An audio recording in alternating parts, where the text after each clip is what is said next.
from VMware, and he is Gururaja. We both work in storage and networking domain, in the virtualization, data center. So what we are going to make people aware of is like how you measure the performance. What is performance engineering? So basically, I'll just go through the goals. What are the goals of the presentation? Basically, it's like what is software performance engineering? Basically, what it is, and then why API performance needs to be measured. Why each and every API needs to be measured, right? And what are the different ways you can measure the API performance? And how you can measure the API, general API, or it can be a web service API performance measurement at every code change set. CS stands for code change set. Code change set is nothing but whenever a developer checks in a code, right, into its repository, so there will be a code change set developed. So he is checking in a certain code into the software repository, which he is either altering the existing code or he is making a new change into an existing product base, right? So each and every code change set will introduce a certain kind of a performance issues into your software product, right? So software normally, everybody likes a good performing product, right? So even in our companies, everybody is measured through by performance, right? Your performance appraisals. So what is performance appraisal? It's based on your performance. Think each and everybody as an individual member is recognized by their performance, right? So why not a software? Software is also measured and recognized by its performance. So as individual members, you think individual APIs, right? Individual members, just think it's synonymous with individual APIs.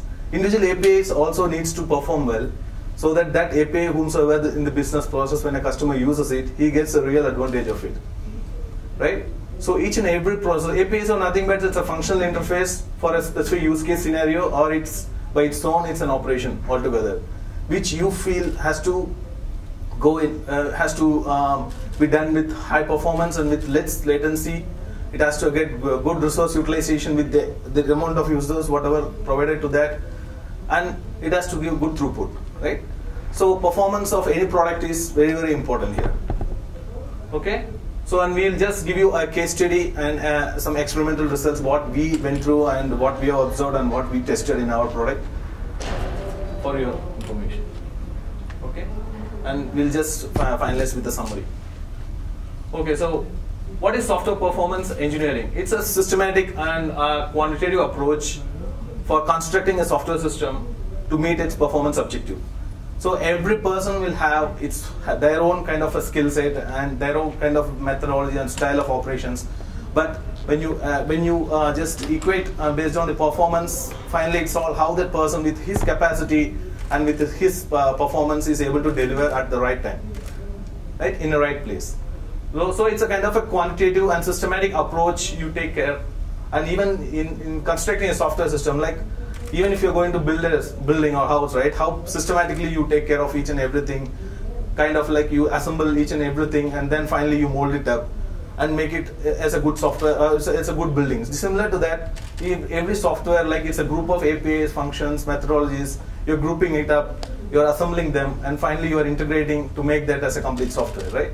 And finally, you are going to analyze the performance of the software, not the individual components of it. Nobody cares about the individual components performance, right? Finally, we see how the software is performing. What is the performance of this software? So I'm getting a good performance in some other from my competitor, right? I'm getting a good performance there. Why should I use your software? The thing is, most of the time, the performance testing comes into picture when the product is about to get complete integrated, and then they'll do performance testing, right? Whether it's everything works fine. And they'll set kind of a benchmark and all those things, right? But say that works specifically well if the product is in the GA state. Once it's GA, maybe 1.0 version is out there. Now, normally people prefer not to buy the GA version, right? You'll wait for updates. You will at least like wait and hear, okay, what is the product quality and how it go through the reviews and go to the forums and see, okay, how this works. Is it like doing its job as intended? And you'll get some performance reviews and analysis, because nobody is willing to spend his money to buy a GA product. They'll wait for updates. Even Windows or any operating systems, if you see, they'll wait for updates, SP1, SP2, service packs. Then people will get started adopting, right? Slowly, gradually. So performance always stands here. So there are a lot of performance objectives. Each and every software or APIs, or software, like it's a group of APIs. It's a collective bundle of a lot of APIs there. And then each and every API has its own way of interacting with other APIs, and it's to form a use case scenario there, right? So now, as part of SP, the aim is here to root cause the software API performance issues in the code base during much early stages of the product development. Product development is not like something you're creating it from the scratch. Even once it's already built up, if you want to top up on some new features onto it, or if you want to add some, or if you want to fix any bugs onto it, it's all development there, right? If some bugs are getting fixed, it's a new thing which you are introducing into the code base, and you're fixing it. That may introduce some additional performance issue which was earlier working properly, but due to these new bug fixes, which is checked in by this specific developer here who doesn't know to code properly, may say, that guy might have introduced some kind of an issue into the software. But we normally don't, normally that culprit is not, people will not able to identify easily, because performance testing normally, they don't do it in the patch level or in the update level, or when they do normally in each and every bug fixes, they are not going to do performance testing, right? They will normally integrate and test it at the last stage. So what we are going to do here is, right, our methodology is you integrate tightly a continuous automated system, and whenever there is a developer who is going to check in a specific code base into this build or whatever it is, and immediately run a standard set of mostly customer used APIs, just on a standard setup, run a regression on top of it, and see how the performance of these APIs after this code has been checked in. This is our major aim of things to make you understand, right? So first thing is, like, you have to identify the most critical APIs and their use cases outside. So what are the most critical APIs consumed by by the users outside or from the business, and what are the use cases? So you then do generate or write test cases or unit test cases for those specific use cases and keep it ready there. And then access the performance risk of it, and then establish the performance objectives. What is your performance objective for that specific API, right? Or that for that specific use case, you make a performance objective. Either it can be in the throughput way, the throughput it is, or the resource, number of resource that is going to get utilized for that specific use case should be this much CPU or this much RAM, or this is the latency, or this should be the turnaround time, for maximum turnaround time you are going to set. So there are a lot of performance objectives you are going to set, right? And then performance objectives are usually specified in response time, as I said, it's in the throughput or in the resource utilization. So these are the various ways how the performance objectives are usually specified, right? Now this is like general normal performance engineering software development life cycle. So normally it starts with requirement development, then they design it, and then further they start developing it, and testing starts here, and then deployment, and then maintenance. So this is normal performance engineering SDLC. This is what, like, this is the general SDLC. So where we are going to fit in our thing is here, right? While when the development is happening, parallelly you introduce a performance measurement suite and reporting mechanism. So whenever the development is anything like developing from the scratch, a bug fix or an update or a patch or whatever it is, whenever it's going to get introduced, parallelly you try to measure for that specific code changes each and every time, and then keep it keep all those data benchmarks saved in your DB or wherever in the repository, right? So that, like, you can keep on checking if, say, the last release 5.0 release some 100 bugs have been fixed, and this many new PMTs have been introduced, or some customer escalated issues have been fixed. So all these undergo some level of alterations or code tweaks in the codes, right? But each and every code changes when the developer he might be just making a null pointer fix, or he might be doing a memory leak fix, or he might be doing some specific kind of fixes which he feel, okay, that fix is working for that specific thing, and he is fine. The developer just fixes and checks in, and he just leaves the place. But there is nobody who can check, okay, his code change set is creating some problem in some other functionality or some other use case. Nobody can't able to figure it out, right? When the product is released or in the final integration stage, when you do a performance testing, you might see some unusual behavior in certain use cases. So why that use case, which was working earlier, suddenly is behaving in this manner? nobody knows, okay, which, it was working till 5.0, but 5.1, this specific use case is making some level of performance problem. It's either the memory leak, there is a memory leak issue here, or there is some kind of latency or turnaround time here. So how to identify there? How will you identify which developer caused this problem in the software? Or who is the one who introduced this kind of a problem into the code base, right? So in that case, you have to in parallel with your development, make a performance testing measurement, just like functional testing, create a performance testing kind of unit test cases, and then parallelly do a performance testing for each and every code change set by deploying this the code base, the product, through a continuous automated testing system, right? So this is how you, what all the things you measure is like you measure the high priority feature and your API's response times, you root cause the problem, whatever it is, immediately whenever you find there is a latency or there is a difference in your performance, root cause and report the issue for the response time deviation. See, we have, the thing is like for past maybe 3 or 4 months when we test, the response time was under a certain limit. Suddenly certain code change is continuously increasing your response time, right? Suddenly after a week back it was fine. After a week the response time is getting shooting up for specific use case.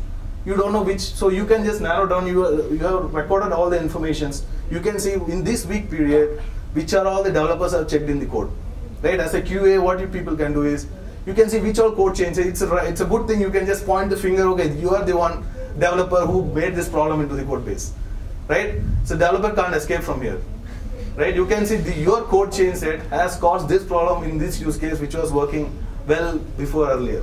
So please see, either you have to improve your coding practice or you want to learn better coding thing, right? Because developers, they just hide away, just doing some level of crap things to it, and then finally QA folks whomsoever is testing is finally, they are the ones that fail. You didn't test properly, that's why you're getting this problem. Finally, people like first point of the management will first point fingers on the QA people. Who did the quality certification for this product? Why it was not tested properly? The thing is, you might have tested properly, but this guy might have checked in something in the middle or something like that. But we may not able to figure out at that point of time.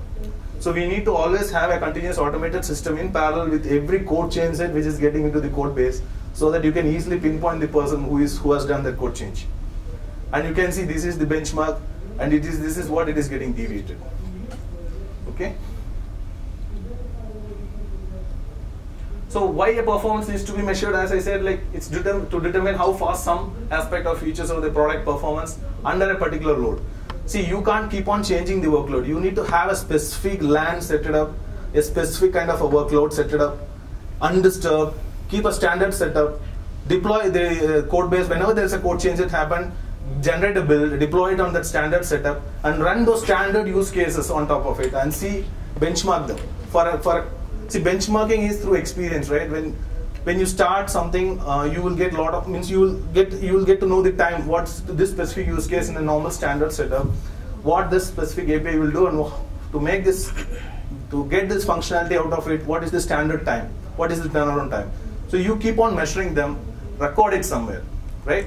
So whenever there's a code change that happens, build it, deploy it on the same test bed, run the same test scenarios, and then record and see the API performance there, right? So that like on a specific time period, you can clearly benchmark. Okay, I have an API 1. This API 1 will always run in this many seconds. So it's been benchmarked for last five months. I have been observing this specific use case of this specific API will always run in 5 seconds. Okay, suddenly this guy, somebody has checked in. This is started blowing up. It's going now in 7 seconds, 8 seconds, 10 seconds. It's now increasing. So now from where it started, you have to see from the deviation from where it started and see who is the one who caused this problem.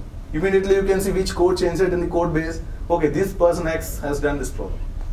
This is what the aim is. Like you can easily implement this in your regular organization, and clearly you can catch the developers who are causing the problem in the software, right?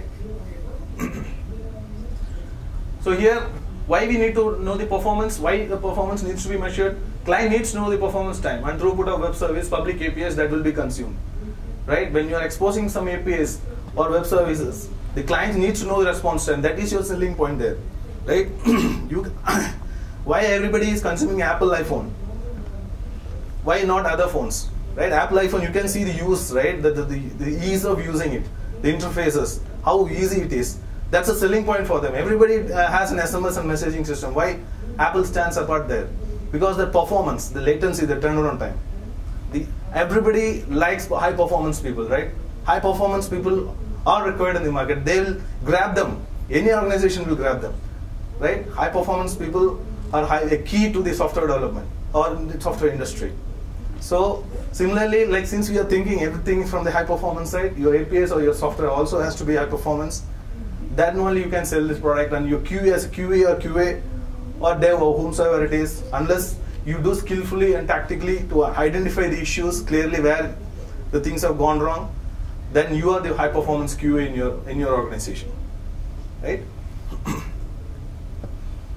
So this is like performance engineering is for validating your non-functional aspects of your product API. You are just not just regularly, you will be testing some functional things. Okay, functionality is working fine. Always functionality will work fine.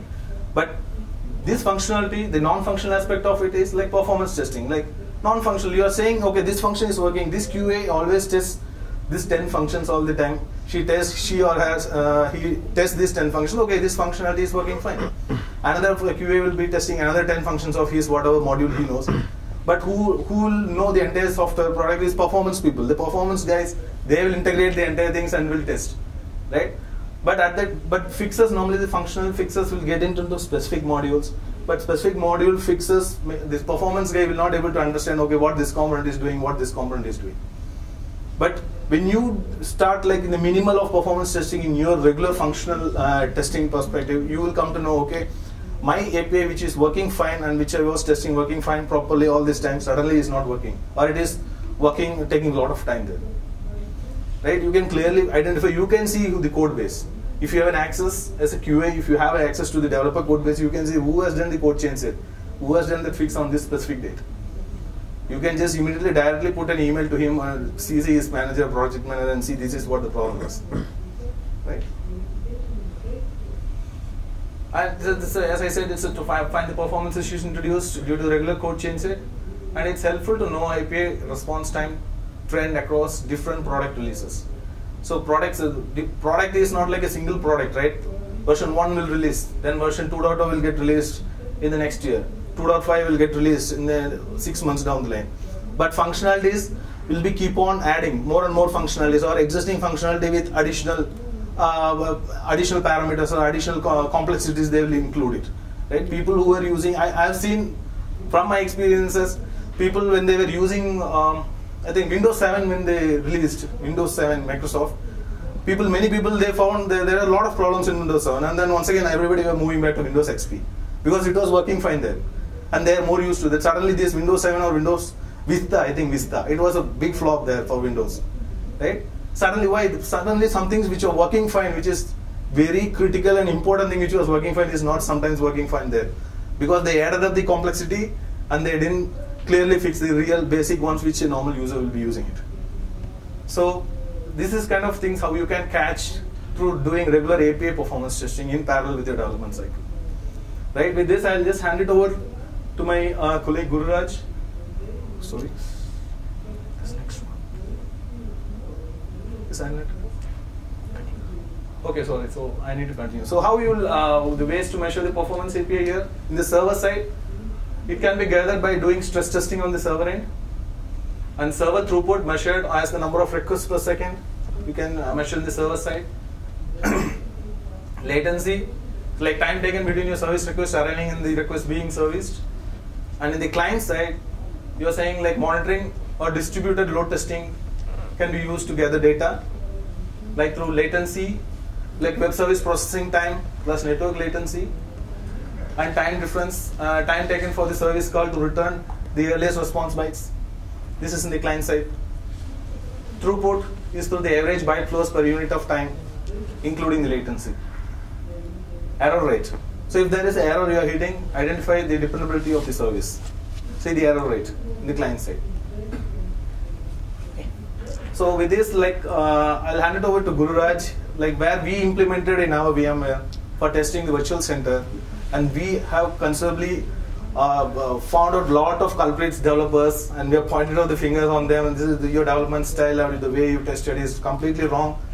And they went through another development training cycle once again, and they came back for into the product life cycle once again, right? So this is how, as a QE or a person, you can really challenge developers by doing smart things in your product, right? So that developers will not have always the upper hand there. As a QE, you can challenge them, and they will fear you. Okay? Thank you. Thanks. Hello. Yeah. Thanks, Guru. Hello. I'll take you through the system that has been designed for doing this performance measurement. The first component is the test suite design. How do you design your test suite to test out the APIs? So basically, we have used the core Java framework, which consumes the WSDL converted Java client APIs. As many of you may know, WSDL is a web service description language, which basically gives you the interface details of the web service, consisting of methods, services, and what are the structure of the web service basically. And here we have carefully ensured that whatever the API calls that we make, they don't go through the many wrapper or helper classes, because they themselves would induce latency to the call, the actual API call. Right. And next component is a selection of APIs. Just because your product offers like hundreds or thousands of internal or external APIs, it doesn't mean that you have to measure each and every API's response time, right? For that, you'll have to, when selecting the APIs for performance measurement, you'll have to carefully understand what all APIs are, being used by the customers very often, or you could choose, critical functionality of the product, and what all APIs are there, or what all APIs which fall into that feature. You could, take such APIs and, measure the performance. So the third piece is the CAT, which is continuous automation test environment, which basically helps in running the performance test cases against each and every change set, each and every code change that has been done to the code base. And the notable point here is all those test cases would be run automatically on the changed code base, right? And the response times of the APIs would be reported back to the user. And here the most important aspect of testing the API response time is the environment. If you keep on changing your environment and start measuring the APIs, you would be getting the indifferent data that wouldn't help you to figure out the exact issues. So for that, to address that issue, we are dependent on the virtual environment, wherein there is less dependency on the network. As you know, due to the network latency and all, it would have a huge impact on the turnaround time or the response time of an API, right? So, and the same infrastructure where the test beds would be deployed will be kept as a constant. On top of that, the new test bed with the latest code change set will be deployed in a clean state, or there's an option wherein you could just upgrade from a previous change set to the latest change set and run the test cases and measure the API's response time. That will be in an upgraded environment.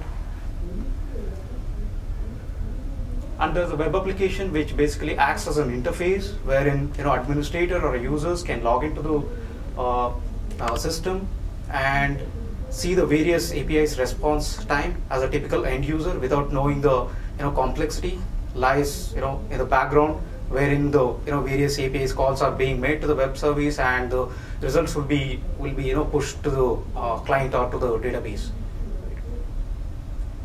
And the most important thing is measuring API performance. How do we actually calculate the response time? Well, it is straightforward. The performance duration is recorded between the start and return of the function call.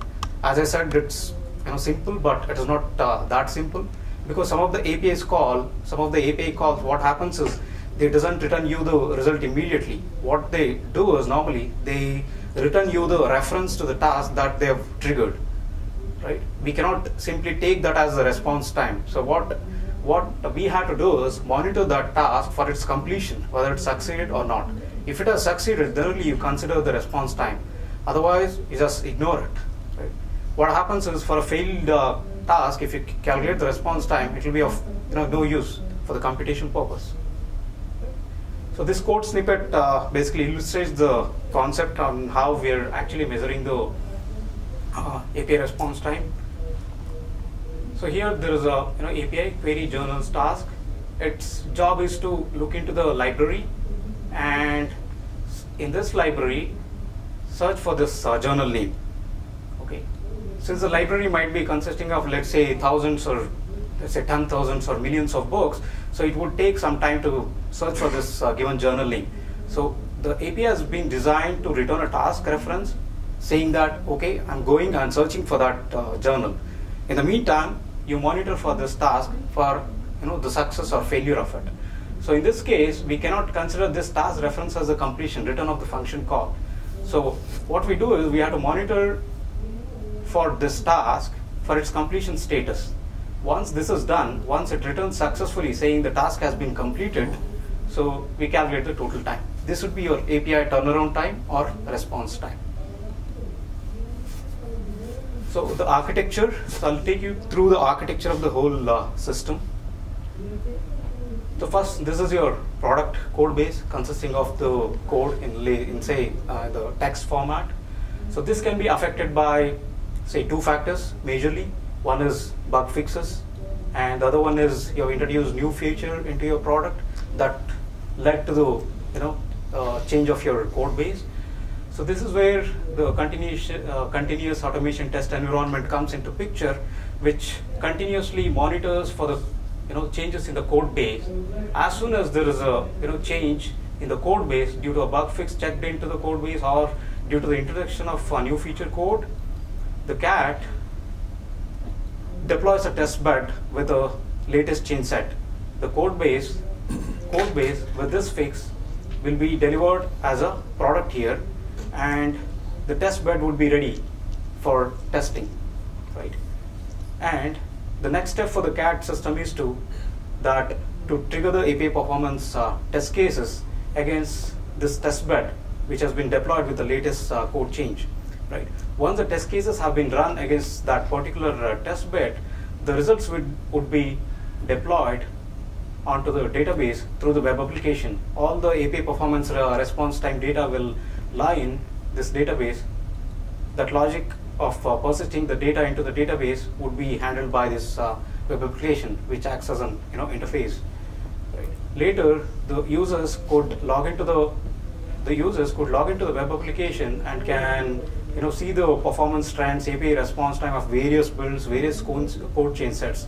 Then the previously stored response times would be pulled back from the database and shown to the user.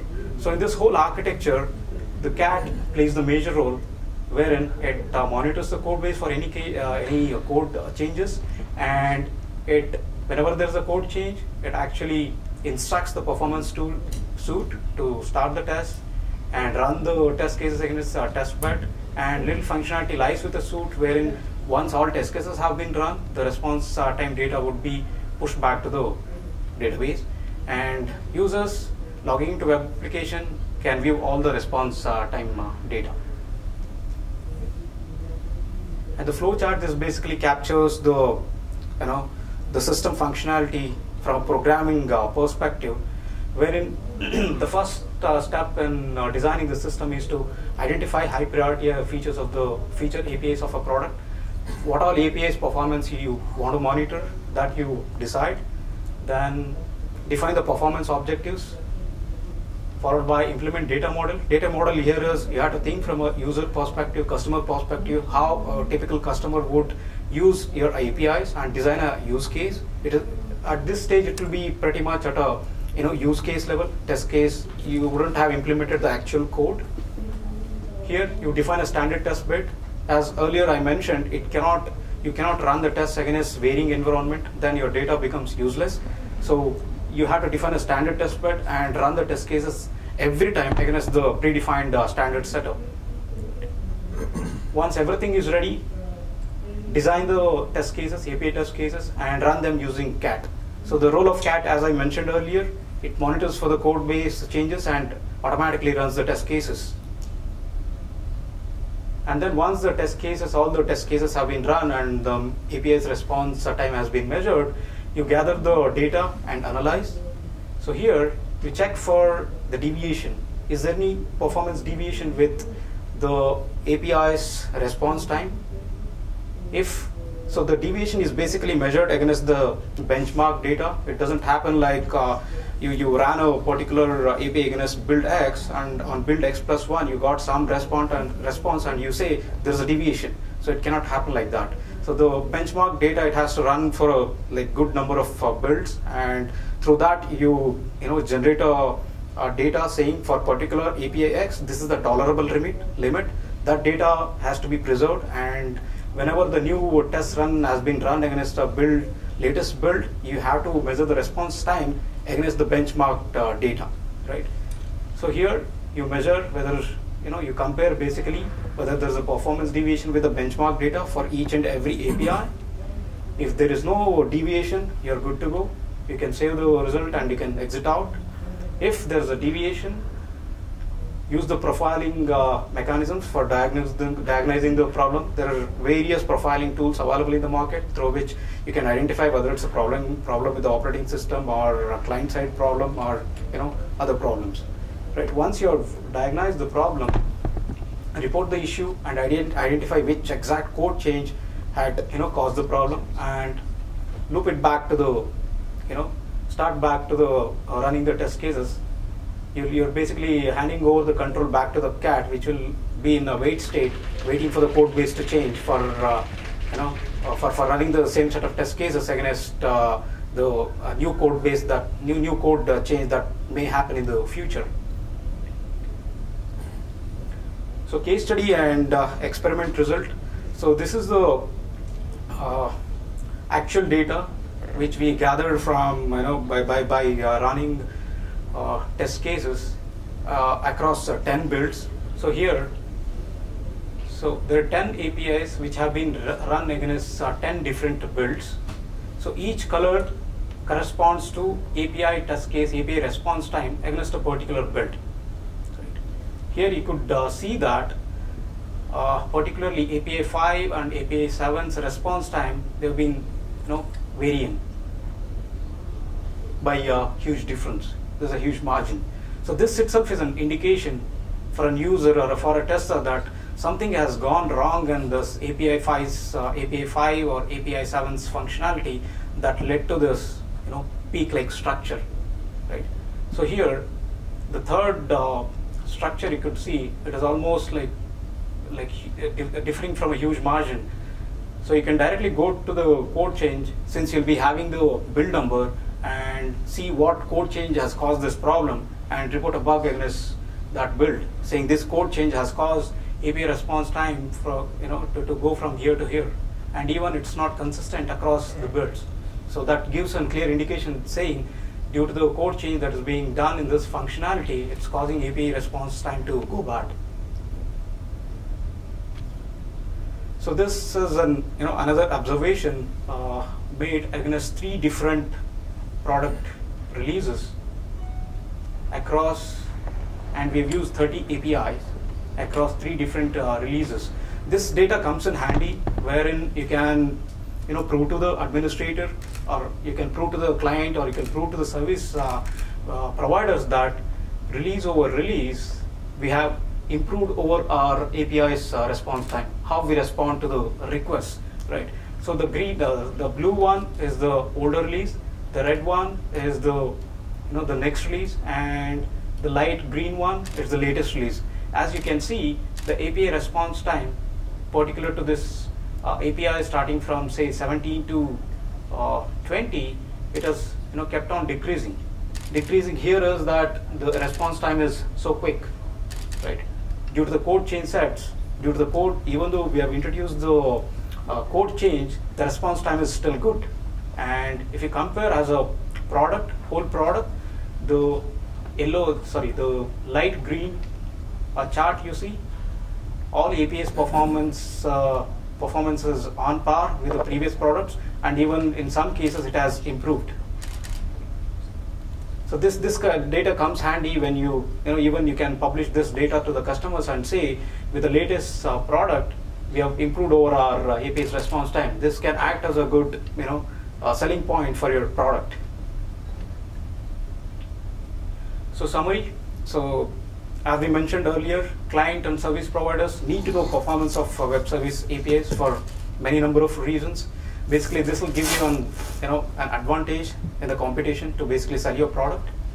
And measuring API performance at individual code chain set helps to identify issues in the initial stages rather than identifying the issue or the late in the cycle. Let's say in the performance testing, which comes late in the cycle, and then if you identify the issue, it becomes really late, and the cost of fixing such issues, debugging it will incur a lot of cost.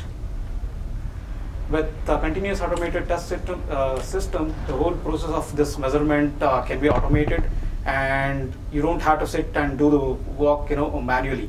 So everything is automated. You can just log into the system and you can get the response data from one place and figure out what exact change has caused the problem and what is the code change.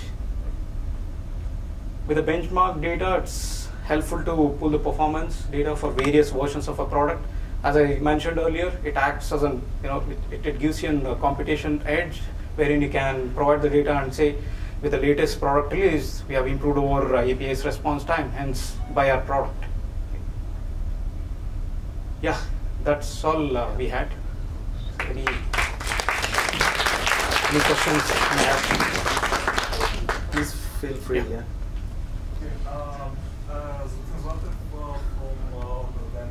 I have a question related to how you handle performance issues that are caused by concurrent use of resources. Imagine you have a snippet of code that logs a database, and when it works by its own, it performs well. But another process you develop another process that needs to access the same database, but because the first process has logged the database, the second process is performing very badly. But actually the reason is in the way the first process is coded. Similarly, it could be the same for example, TCP communication. If it is not implemented properly, the improper implementation would be bombing the network with packets, so the proper implementation would be backing off and working slower and slower. So how do you handle these cases? See, as we said, right, to identify those critical APIs are very important, right? So whatever you are saying is two different processes. Is these two are two different processes altogether, or there is no tight integration between these two, or anywhere any kind of functionality which is causing these two guys to interact and handshake? So in first case it was two separate processes, imagine web services accessing the same database. And in the second case, it was like two APIs communicating to each other, like server-to-server communication. See, the thing here is, right, like, see, if you're testing just for the DB or a specific API, which is just testing the DB and that process, that may not solve your problem. We have to just come out little back and see which a process or functional use case is making and touching these two things, whatever you are going to, whatever you are saying, right? So you have to just come little behind and see which API or which use case is making these two processes talk to each other, and then identify that specific functionality and write a performance test suite for that. You're getting what I'm saying? Yes. See, if there is an API 1, you're testing against a DB, so you're just testing API 1 against a specific DB. There will be an API 5, which might be touching API 2, 3, 4, and then DB. You're getting, right? So if you just do this API 5 test, it is indirectly testing all those other 3 APIs plus your database flow, or that might interact with other ones. So your critical API, then it is API 5, not the API 1. Okay, I disagree to some extent, but okay, thanks. Okay, maybe I don't know, like clearly, but this is how we see it. Is like, it is not what we are saying is identifying those critical APIs are important, right? And we are not saying go and catch hold of each and every API and put it into your performance suite, not like that, right? Catch hold of that specific functionality, that which when it triggered, it touches upon a lot of areas, and then it gives you the result, right? Identify that API and then fit in them in your performance suite. right? Not the internals of those APIs, maybe 1 or 2 APIs. Don't feed them, because just feeding them, that maybe they might be doing their work means properly. The thing is, the fix might be happening in API 6, but API 6, maybe the API 7 might be using API 6.2.3. Means they might be calling each other, each and every, means they might be calling each other, right? So that your the API to be selected is API 7 now. So that has to be fed into a measurement shoot. So that you can see API 7, when it works, it is already touching all these 3 APIs, it touches the DB, it touches the database and network and everything. And this is my result. Benchmark them. And then upgrade your to the next version, or install the patch on your software system, and then do the same testing and see what's the difference. So identifying those critical things are very important. Yeah. How often do you run those API performance measurements? Yeah, see, that's a good question. So the thing is, when we observed, say when the 5.1, whatever I say, right? When 5.1 release started, per day there will be more than 80 check-ins, right? So per day, if there are 80 check-ins, what we have to do is we have to go with per day basis. We'll run only once. We can schedule it, right? 80 times you can't just go and deploy the test bed 80 times and then trigger each and every time, right? So in that case, if the check-ins are more, you have to have a scheduler assistant with you. Schedule it maybe per day, just run once, or one time in the morning, one time in the evening. It's fine. That might give you at least like not that specific code change set, but a bulk of code change set which just went in there. And then you can narrow down a little bit. It is finally to help to fix the problem as soon as possible. That's what the intention here is. If you just leave 1 week, right, there might have some 200 to 300 check-ins would have gone in. At that time, if you run this testing, to find the problem which have gone wrong within the 300 check-ins, it's very difficult. You have to just sort it out which fix has made this problem as a QA. Yeah. Just to add what Madhu said, so it all depends on how big is your performance test suite. If your performance test suite is just 10 APIs, it doesn't harm in running test cases against each and every change set. Right. If you have like a bulk performance test suite which consisting of let's say 100 APIs, so it doesn't make sense to run against each and every change set. Probably you can just time it. So at very low level, the continuous automation test environment, it runs the test cases against each and every environment. So even if there are like 80 change sets, it would take them take one by one sequentially. Although you could design the environment to run in parallel. So at basic level, that's how it works. It goes through in an sequential manner. Yeah. So it can be designed either ways. It depends on the what exact your requirement is. So it depends on the duration of the API performance measurement. Yeah. So at your work, you haven't integrated this to continuous integration, so you run it just once per day or twice. Yeah, that control lies with the control. See, normally when it starts, if the check-ins are more, we run once or twice. Normally in the late, during RC cycle, once this regression cycle, it's almost the reach of regression. The FC cycle, you will see a lot of check-ins, right? Once the FC is crossed, if it's an RC, then it's with the QE. So at that time, you will see major customer, if there is very mandatory fixes, then only the developers will be fixing it. At that time, maybe you can just leave it. You don't need to schedule it. Maybe 1 or 2 or 4 or 5, you will get check-ins into the code base. You just leave it. Maybe it can run 4 or 5 times.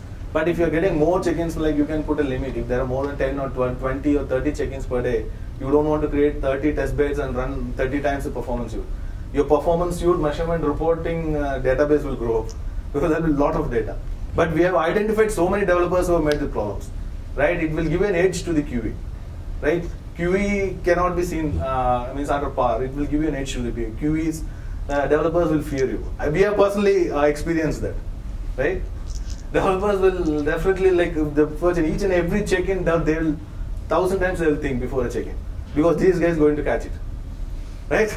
So whatever the codes they are going to check in, they will do the best coding out in the market, right? The best coders, even if he is not a best coder, he will learn the best coding practice and he will code it, right? So that's the importance of this kind of thing. Any other questions? One more question. How did you determine the acceptable increase in time? Because you said you have benchmark. Yeah. And you file a bot or go to the developer if the time has increased above some threshold. Yeah. How do you determine the? That's what, like when we benchmark a data, we just don't benchmark by 1 day or 2 days activity, right? We benchmark them maybe during when they start developing. We benchmark them maybe taking 1 month or 2 months of time, because there might be initial latency change and all those things, right? You will observe. So and all those, see, there might be some network change or some bandwidth change and all, right? Sometimes the APIs will go up. Suddenly from the next builds, the API's performance time will be normal. That means this shoot up might be due to maybe network traffic or something like that. So we will just ignore them, and then we will just learn them for maybe 1 month or 2 months of time. What these set of APIs, how the response time and latency, how it happens, and then we average it out and we benchmark this specific API. This is the benchmark time. Okay, and after you make benchmark and you get a measurement, you compare it with the benchmark, and the measurement is above the benchmark. Yeah. At that time, we will go and see which code changes have caused this. Okay, always when it's above the benchmark, right? No, there will be a threshold, as you said. And what We will give that a degree of freedom, right? It's a degree of freedom we will set. Maybe a 5% of it, 5% degree of freedom we'll give. How did you calculate that degree? That's based on the response time, and see that those kind of things are based on your intuition, right? Many things like, see, one thing is it may increase, but suddenly it may decrease also later on. Then we are not going to bother. But if it increases, then it keeps on increasing. Then we will be going to and identifying from where it started increasing. Got it, right? Yeah. And one more thing, if you see an increase, and you see in culture that there is some changes, how do you tell if this increase is inevitable? Say some feature was added, some additional checks in the code that increase the processing time, and if there is just a bug, unnecessary code that is being executed, maybe you go through a code review, or what did you do? Yeah, so we will get a buy-in from developers. If the developers are going to say, okay, this is going to make a certain difference in your memory consumption of this specific feature, then fine, like we will just revise it. For that specific API benchmark, we will revise it up. Okay, so see, it's not like when an API it's in 5.0, in 5.1, they might add some additional things that may induce some more memory consumption. But we will get a buy-in from, okay, this is, so they have to give a justification, okay, this is going to induce this kind of things in your product, because so we'll increase our benchmark for that specific API, like that. It's not. It's an ongoing activity. It is not something static and all the time when there is an increasing, immediately raise PR. No, not like that. It's an ongoing activity based on your interaction with Agile. You are on daily basis you're interacting with developers, right? In Agile process. So like you will interact and you will go through the spec and you will see what is the change. A QE, you are not just as an end user. In a test-driven model, you are as responsible as a developer in the QE also. So QE also has to go through the entire spec. Only thing is he is developing, you might be developing test cases in the automated environment, right? You are not just an end user here. So that interaction has to go through. I think morning this guy, somebody in the track here, they were saying the performance side. The interactions makes a lot of difference. So now the major thing is not on the documentation, the interaction and those things with developers and QE interaction is more important. You had a question. Well, you actually answered my question. My question was about how does the process of identifying performance pain points, the places where performance is critical, is working with the agile methodology, but you already answered this. The QAs responsible for performance are actually starting at the same point where you were starting, so you are able to do this very good. Yes. I hope it's useful. Thanks a lot. Please drop us an email if there is any if you are going to implement it in your organization or anything. Just please feel free. We will help you out to get it implemented in your set. Thank you.